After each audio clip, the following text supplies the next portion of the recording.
मजदूरों को एहसास होता है कि टनल के दोनों तरफ से पानी अंदर आ रहा है। लोगों में भगदड़ मच जाती है। लोगों की मदद करते करते रोब और सामंथा भी उसी अंडरग्राउंड रास्ते तक पहुंच जाते हैं। एक वर्कर उन्हें बताता है कि आगे एक और टनल है जो शायद अभी सूखी हो। यही उनकी आखिरी उम्मीद थी। सब तेजी से भागते हैं, लेकिन पानी का बहाव उनके पीछे पीछे आ रहा था। फिल्म की शुरुआत स्कॉटलैंड के एक छोटे से तटीय शहर विक की एक बेहद शांत सुबह से होती है, लेकिन अचानक बिना किसी चेतावनी के समंदर में लगभग 46 मीटर ऊंची विकराल लहरें उठती है और सीधा शहर पर हमला कर देती है। देखते ही देखते पूरा शहर पानी में डूब जाता है। गाड़ियां बहने लगती है, इमारतें तबाह हो जाती है और हर तरफ अफरातफरी मच जाती है। इस भयानक हादसे से पूरे यूके में तहलका मच जाता है। बचाव टीमें फौरन मौके पर पहुंचती है ताकि फंसे हुए लोगों की जान बचाई जा सके। इसी दौरान लंदन के मौसम वैज्ञानिक इस तूफान पर लगातार नजर रखे हुए थे। उनकी ताजा रिपोर्ट के मुताबिक लग रहा था कि अब खतरा टल चुका है और तूफान जमीन से दूर जा रहा है। पर तभी कुछ ऐसा होता है जिसकी किसी ने उम्मीद नहीं की थी। तूफान दूर जाने के बजाय अचानक अपना रास्ता बदल लेता है और मजीद और भी ताकतवर होकर सीधा लंदन की तरफ बढ़ने लगता है। लंदन में मौजूद marine scientist professor Leonard Morrison समझ जाते हैं कि अब क्या तबाही आने वाली है। वो बिना वक्त गवाए सरकारी अफसरों को आगाह करने की कोशिश करते हैं। लियोनार्ड सालों से चीख चीख कर कह रहे थे कि थेम्स बैरियर जो लंदन को बाढ़ से बचाने के लिए बनाया गया है, इतने बड़े तूफान का सामना करने के लिए नहीं बना है। उनके रिसर्च के मुताबिक अगर समंदर से बड़ी लहर आई तो ये पूरा सिस्टम फेल हो जाएगा। फिर कहानी मुड़ती है सामंथा मॉरिसन की तरफ, जो थेम्स बैरियर की ऑपरेशंस मैनेजर है। बैरियर की सुरक्षा और सही ढंग से काम करने की पूरी जिम्मेदारी उन्हीं पर है। आज उनका लिया गया हर फैसला लाखों लोगों की जिंदगी का फैसला कर सकता है। वही पास में सामंथा के पति रोब मॉरिसन, जो एक बेहतरीन मरीन इंजीनियर है, बैरियर की कुछ खराबी सुधारने के लिए पहुंचते हैं। रोब और सामंथा एक ही जगह काम कर रहे हैं, पर दोनों के रिश्ते में काफी कड़वाहट और दूरी आ चुकी है। लेकिन इस भयानक इमरजेंसी में उन्हें अपनी निजी बातों को किनारे रखना पड़ता है। जब रोब मशीनों की जांच कर रहे होते हैं, तब deputy prime minister Campbell Scotland में हुई तबाही से निपटने में लगे होते हैं। इससे पहले सरकारी वैज्ञानिकों ने दावा किया था कि तूफान लंदन को छोड़कर नीदरलैंड्स की तरफ निकल जाएगा, लेकिन अब उनके सारे दावे गलत साबित हो चुके थे। विक शहर पूरी तरह बर्बाद हो चुका था और राहत टीमें अभी भी मलबे में लोगों को ढूंढ रही थी। देश को दिए अपने भाषण में प्राइम मिनिस्टर भरोसा दिलाते हैं कि सरकार हर पल हालात पर नजर रखे हुए है और स्कॉटलैंड के लोगों की पूरी मदद की जाएगी। उधर थेम्स बैरियर पर सामंथा विक के वेदर स्टेशन से संपर्क करती है। लियोनार्ड की रिपोर्ट देखने के बाद वो सबको अलर्ट करती है कि तूफान अब सीधा लंदन का रुख कर चुका है। अगर ये तूफान समंदर की उठती लहरों से मिल गया तो ऐसी तबाही आएगी जो आज तक किसी ने नहीं देखी होगी। इसी बीच रोब दफ्तर पहुंचते हैं। जैसे ही उनकी नजर अपने पिता लियोनार्ड पर पड़ती है, वो अपनी फाइलें टेबल पर रखते हैं और बिना कुछ बोले चुपचाप वहां से निकल जाते हैं। सामंथा उनके पीछे जाती है और समझाती है कि उनके पिता सिर्फ इस तूफान की वजह से आए हैं। वो रोब को बताती है कि शायद लियोनार्ड की रिसर्च ही इस शहर को तबाही से बचा सकती है, पर रोब को उनकी बात पर यकीन नहीं होता। वो अपने बाप को अच्छी तरह जानते हैं। लियोनार्ड कभी अपनी थ्योरी से पीछे नहीं हटते, चाहे कोई उन पर भरोसा करे या न करे। मामला गंभीर होते देख सरकार लियोनार्ड के पुराने रिकॉर्ड्स खंगालना शुरू करती है। पता चलता है कि लियोनार्ड फ्लड रिसर्च डिपार्टमेंट में चीफ एनालिस्ट रह चुके हैं और पार्लियामेंट की एक कमेटी के मेंबर भी थे। सालों पहले उन्होंने एक रिपोर्ट जमा की थी जिसमें उन्होंने थेम्स बैरियर पर सवाल उठाए थे। उनका मानना था कि बैरियर गलत जगह बना है, इसे नदी के मुहाने माउथ ऑफ द रिवर के पास होना चाहिए था ताकि समंदर की तेज लहरों को बाहर ही रोका जा सके। वैज्ञानिक पल पल तूफान की लोकेशन ट्रैक कर रहे हैं। अभी 2 घंटे पहले तक जो तूफान नीदरलैंड्स जा रहा था, अब उसकी हर अपडेट सीधा लंदन की तबाही की तरफ इशारा कर रही है। डिप्टी प्राइम मिनिस्टर कैंपबेल फौरन एक इमरजेंसी मीटिंग बुलाते हैं। मीटिंग में साइंटिस्ट वो बुरी खबर सुनाते हैं जो कोई नहीं सुनना चाहता था। तूफान तेजी से शहर की तरफ आ रहा है। तभी कमरे में प्रोफेसर लियोनार्ड दाखिल होते हैं। ज्यादातर लोग उन्हें अनदेखा कर देते हैं क्योंकि वो लियोनार्ड को वही पुराना सनकी वैज्ञानिक समझते हैं जो हमेशा अनहोनी की बातें करता है। लेकिन कैंपबेल उन्हें बोलने का मौका देते हैं क्योंकि अब तक की सारी सरकारी भविष्यवाणियां गलत साबित हो चुकी थी। लियोनार्ड बहुत शांति से समझाते हैं कि जब ये तूफान समंदर की ऊंची लहरों से मिलेगा तो पानी का स्तर इतना बढ़ जाएगा कि थेम्स बैरियर उसे रोक नहीं पाएगा। पानी सीधा सेंट्रल लंदन में घुस जाएगा। पूरे कमरे में सन्नाटा छा जाता है। आखिरकार कोई वो सवाल पूछ ही लेता है जिससे सब डर रहे थे। तबाही कितनी बड़ी हो सकती है? लियोनार्ड बिना झिझके जवाब देते हैं, अगर ये लहरें शहर में घुसी तो अंडरग्राउंड रेलवे स्टेशन, म्यूजियम, ऐतिहासिक इमारतें और आधा शहर पानी के नीचे होगा। फिर अगला सवाल आता है, हमारे पास कितना वक्त बचा है? लियोनार्ड ताजा आंकड़ों डेटा पर एक नजर डालते हैं और वो जवाब देते हैं जिसे सुनकर सबके होश उड़ जाते हैं। हमारे पास अब बिल्कुल भी वक्त नहीं बचा है। समुद्र की विशाल लहरें अब बड़ी तेजी से थेम्स नदी रिवर थेम्स की तरफ बढ़ रही थी। वक्त की कमी को देखते हुए डिप्टी प्राइम मिनिस्टर कैंपबेल फौरन पूरे शहर में इमरजेंसी इवैक्यूएशन, शहर खाली कराने का हुक्म दे देते हैं। दूसरी तरफ लंदन के आम लोग इस बेखबरी में अपने रोजमर्रा के कामों में लगे हुए थे कि उनके सर पर कितनी बड़ी आफत मंडरा रही है। रोब बिना वक्त गवाए अपनी बहन को फोन करता है और उससे फौरन लंदन छोड़कर भागने को कहता है। वो उसे बताता है कि वो और उसके पिता लियोनार्ड इस वक्त थेम्स बैरियर पर ही मौजूद है और हालात उम्मीद से कहीं ज्यादा खतरनाक हो चुके हैं। कुछ ही मिनटों में पूरे शहर में रेड अलर्ट जारी कर दिया जाता है। उधर थेम्स बैरियर के सारे दरवाजे बंद कर दिए जाते हैं ताकि आने वाले तूफान का सामना किया जा सके। और फिर दूर समंदर में पानी की एक दीवार जैसी बहुत बड़ी लहर शहर की तरफ बढ़ती है। यही वो लम्हा था जहां सब कुछ बदल जाता है। पानी का वो खौफनाक रेला पूरे जोर से थेम्स बैरियर से टकराता है। कंट्रोल सेंटर में बैठे सरकारी अफसर ये सब लाइव स्क्रीन पर देख रहे होते हैं। बैरियर के अंदर रोब, सामंथा और लियोनार्ड के पास संभलने के लिए सिर्फ कुछ सेकंड थे। वो बाहर भागने की कोशिश करते हैं लेकिन पानी तेजी से अंदर भरने लगता है और उनके बाहर निकलने का रास्ता पूरी तरह बंद हो जाता है। कोई और रास्ता न देखकर वो बहते हुए पानी में छलांग लगा देते हैं। पानी का तेज बहाव रोब और सामंथा को बहा कर ले जाता है जबकि लियोनार्ड पीछे ही छूट जाते हैं। पानी से भरी गलियों से बहते बहते रोब आखिरकार शहर की सड़क पर आ निकलता है। उसे अपनी कोई परवाह नहीं थी। उसका पूरा ध्यान बस सामंथा को ढूंढने पर था। काफी मशक्कत के बाद वो सामंथा को ढूंढ ही लेता है और दोनों मिलकर एक सुरक्षित जगह पहुंचते हैं। वो एक बोट लाइफ राफ्ट के सहारे पानी के ऊपर रहने की कोशिश करते हैं लेकिन पानी का बहाव उन्हें फिर से फंसा देता है। उधर कंट्रोल सेंटर में जब अफसर सीसीटीवी फुटेज देखते हैं तो उन्हें लियोनार्ड अभी भी बैरियर के अंदर खड़े नजर आते हैं। बिना एक पल गवाए रेस्क्यू टीम को हेलीकॉप्टर से उन्हें बचाने के लिए भेजा जाता है। कुछ ही देर में टीम लियोनार्ड तक पहुंचकर उन्हें सुरक्षित बाहर निकाल लेती है। जैसे जैसे हालात बिगड़ रहे थे अफसरों को एक और बड़े खतरे का एहसास होता है। शहर में पानी भरने की वजह से बिजली के तारों से बड़ा हादसा हो सकता था। फौरन पूरे लंदन की बिजली काटने का हुक्म दिया जाता है। देखते ही देखते पूरा शहर अंधेरे में डूब जाता है लेकिन बिजली बंद होने के बावजूद पानी का बहना नहीं रुकता और वो शहर के बड़े बड़े लैंडमार्क्स, ऐतिहासिक इमारतों तक पहुंचने लगता है। अब सरकारी अफसर लियोनार्ड से दोबारा मदद मांगते हैं लेकिन अपने पुराने डिजाइन पर बात करने से पहले लियोनार्ड रोब के बारे में पूछते हैं। वो अफसरों को बताते हैं कि रोब से बेहतर बैरियर की इंजीनियरिंग कोई नहीं समझता और सामंथा को उसके एक एक ऑपरेशन की जानकारी है। अगर अब भी कोई इस शहर को बचा सकता है तो वो यही दोनों है। दूसरी तरफ रेलवे टनल सुरंग में काम कर रहे मजदूरों को एहसास होता है कि टनल के दोनों तरफ से पानी अंदर आ रहा है। लोगों में भगदड़ मच जाती है। लोगों की मदद करते करते रोब और सामंथा भी उसी अंडरग्राउंड रास्ते तक पहुंच जाते हैं। एक वर्कर उन्हें बताता है कि आगे एक और टनल है जो शायद अभी सूखी हो। यही उनकी आखिरी उम्मीद थी। सब तेजी से भागते हैं लेकिन पानी का बहाव उनके पीछे पीछे आ रहा था। टनल में लंबी जद्दोजहद के बाद आखिरकार उन्हें बाहर निकलने का रास्ता मिल जाता है। जमीन पर पहुंचते ही उन्हें एक चालू फोन मिलता है। रोब फौरन इमरजेंसी कमांड सेंटर से संपर्क करता है। उधर हेलीकॉप्टर से ली गई तस्वीरों में तबाही का खौफनाक मंजर दिख रहा था। आधा लंदन पानी में डूब चुका था। कंट्रोल रूम रोब की बात लियोनार्ड से करवाता है। अपने बेटे और सामंथा की आवाज सुनकर लियोनार्ड की जान में जान आती है। वो फौरन सामंथा से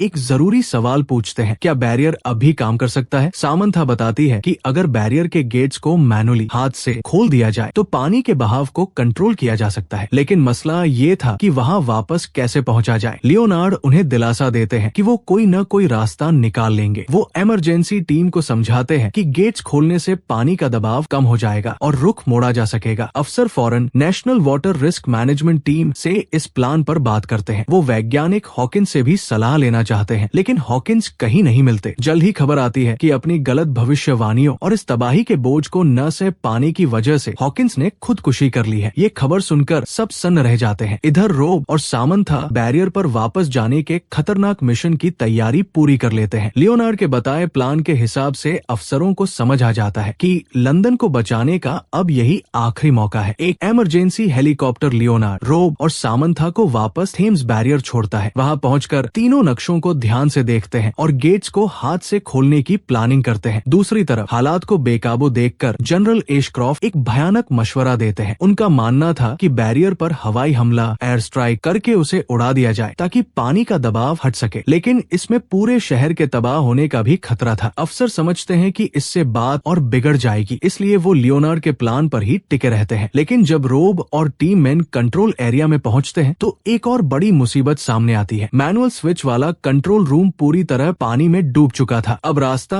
और भी मुश्किल हो चुका था। जब तक कोई पानी के अंदर जाकर उन स्विचेस को खुद चालू न करे, तब तक लगभग 2 लाख लोगों की जान खतरे में ही रहती। लेकिन इस मिशन की एक कड़वी सच्चाई ये भी थी कि जो भी पानी के अंदर जाएगा उसका वापस जिंदा आना लगभग नामुमकिन था। कुछ पलों के लिए वहाँ बिल्कुल सन्नाटा छा जाता है और फिर प्रोफेसर लियोनार्ड मॉरिसन चुपचाप अपना फैसला कर लेते हैं। बिना किसी झिझक के वो अकेले ही उस पानी से भरे कंट्रोल रूम में उतर जाते हैं। पानी के खौफनाक बहाव से लड़ते हुए लियोनार्ड धीरे धीरे डूबी हुई मशीनों तक पहुंचते हैं। भारी जद्दोजहद के बाद वो आखिरकार स्विच ऑन कर देते हैं। कुछ ही सेकंड में पूरा सिस्टम चालू हो जाता है। बैरियर के गेट्स खुलने लगते हैं और पानी का रुख शहर से दूर मुड़ जाता है। लंदन आखिरकार बच जाता है, लेकिन हर जीत की एक कीमत होती है। प्रोफेसर लियोनार्ड मॉरिसन कभी बाहर वापस नहीं आ पाते। लाखों लोगों की जान बचाने के लिए उन्होंने अपनी जान कुर्बान कर दी। वो पीछे छोड़ गए एक ऐसा शहर जो उन्हें हमेशा याद रखेगा और एक ऐसा परिवार जो आखिरकार समझ पाया कि वो हमेशा से उनके लिए कितना बड़ा बलिदान देने को तैयार थे।